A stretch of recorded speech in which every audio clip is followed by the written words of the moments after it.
ఇంట్లో ఈజీగా సింపుల్ ఐటమ్స్తో రవ్వ లడ్డు ఎలా ప్రిపేర్ చేసుకోవాలో చూద్దాం. రవ్వ లడ్డు ప్రిపేర్ చేయడానికి ఒక మందపాటి బాండీనైతే తీసుకున్నాను. దాంట్లోకి 1 గ్లాస్ రవ్వనైతే తీసుకున్నాను. బొంబాయి రవ్వ, సూజీ రవ్వ అని కూడా అంటారు. ఇంకొక గిన్నెలోకి 1 కప్పు రవ్వ తీసుకున్నాం కదా, 3/4 కప్పు పాలనైతే తీసుకోవాలి. తీసుకొని ఆ పాలను కూడా కాచుకోవాలి. రవ్వని ఇలా తిప్పుకుంటూ ఫ్రై చేసుకోవాలి, లేకపోతే కింద రవ్వ అనేది మాడిపోతుంది, పైది వేగకుండా అలానే ఉండిపోతుంది. ఈవెన్గా ఫ్రై అవ్వడానికి ఇలా తిప్పుకుంటూ ఫ్రై చేసుకోవాలి. చూసారు కదా, రవ్వ అనేది కలర్ మారింది. ఇలా కొంచెం కలర్ మారిన తర్వాత నెయ్యి అయితే యాడ్ చేసుకోవాలి, 1 స్పూన్ వరకు. స్టార్టింగ్లోనే యాడ్ చేసుకోవచ్చండి, కానీ ఇప్పుడు యాడ్ చేసుకుంటే టేస్ట్ ఇంకా బాగుంటుంది. ఇప్పుడు కొంచెంసేపు మళ్ళీ ఫ్రై చేసుకోవాలి. ఇలా రవ్వ అనేది కలర్ మారిన తర్వాత ఒక ప్లేట్లోకి తీసుకొని చల్లారనివ్వాలి. ఇలా ప్లేట్లోకి తీసుకొని చల్లారనివ్వాలి. ఇప్పుడు మనం తీసుకున్న కొబ్బరిని అయితే మిక్సీ ఆడుకోవాలి. ఇలా కొబ్బరిని అయితే గ్రైండ్ చేసుకోవాలి. కొబ్బరిని ఇలా గ్రైండ్ చేసుకున్న తర్వాత ఒక ప్లేట్లోకి పక్కకు తీసుకోవాలి. పాలు మనం 3/4 కప్పు అయితే తీసుకున్నాం కదండి, అవి మరిగిన తర్వాత 1/2 కప్పు వరకు అయిపోయాయి. అంత దగ్గరగా మరిగించుకోవాలి పాలు అనేవి. ఇలా మరిగిన తర్వాత పాలను పక్కన పెట్టుకొని చల్లారేదాకా ఉండాలి.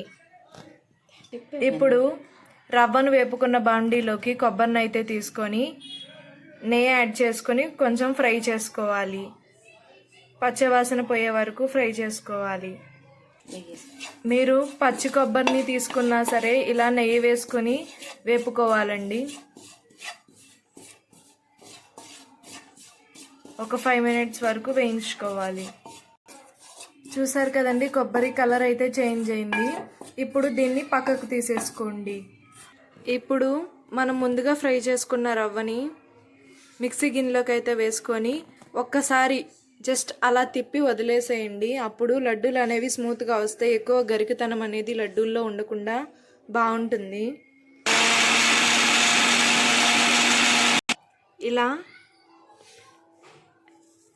ఇలా జస్ట్ కొంచెం గరుగ్గా ఉండాలండి, మరీ ఫైన్ పౌడర్లా చేసుకోకూడదు. జస్ట్ ఒక 2 సార్లు అలా బర్ర అనిపిస్తే సరిపోతుంది. ఇలా గ్రైండ్ చేసుకున్న రవ్వని మనం కొబ్బరి వేపుకున్న బాండీలోకి వేసేసుకోండి డైరెక్ట్గా. చూసారు కదా, 2 పక్క పక్కనే ఉన్నాయండి, ఒకే బాండీలో వేసేసుకోవాలి. ఇప్పుడు కొబ్బరి రవ్వ కలిసేలా బాగా కలిపేసుకోవాలి. ఇప్పుడు దాంట్లోకి కొంచెం నెయ్యినైతే యాడ్ చేసుకుంటున్నాను. నెయ్యి ఎక్కువ తినేవాళ్ళు నెయ్యితోనే ఉండలు అనేవి చుట్టుకోవచ్చు. మేము నెయ్యి ఎక్కువ తినం కాబట్టి పాలు ఎక్కువ యాడ్ చేసుకున్నాను, వాటితో చుట్టుకుంటాను.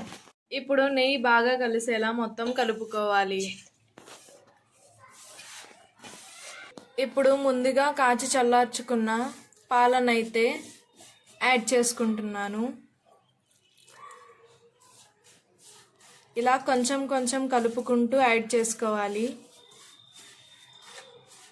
లేకపోతే పిండి అనేది ఉండలు కట్టేస్తుంది. చూసారు కదా, పాలని ఇలా యాడ్ చేసుకున్నాక ఇలా చిన్న చిన్న ఉండల్లా చుట్టుకోవాలి. పాలు సరిపోకపోతే మళ్ళీ కాచుకొని యాడ్ చేసుకోండి.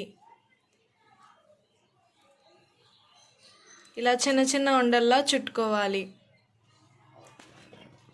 చూసారు కదా, సింపుల్గా ఈజీ ఇంగ్రీడియంట్స్తో ఇంట్లోనే రవ్వ లడ్డు చక్కగా ఎలా ప్రిపేర్ చేసుకోవాలో, ఎంత స్మూత్గా ఉన్నాయో. Thanks for watching. Please to subscribe.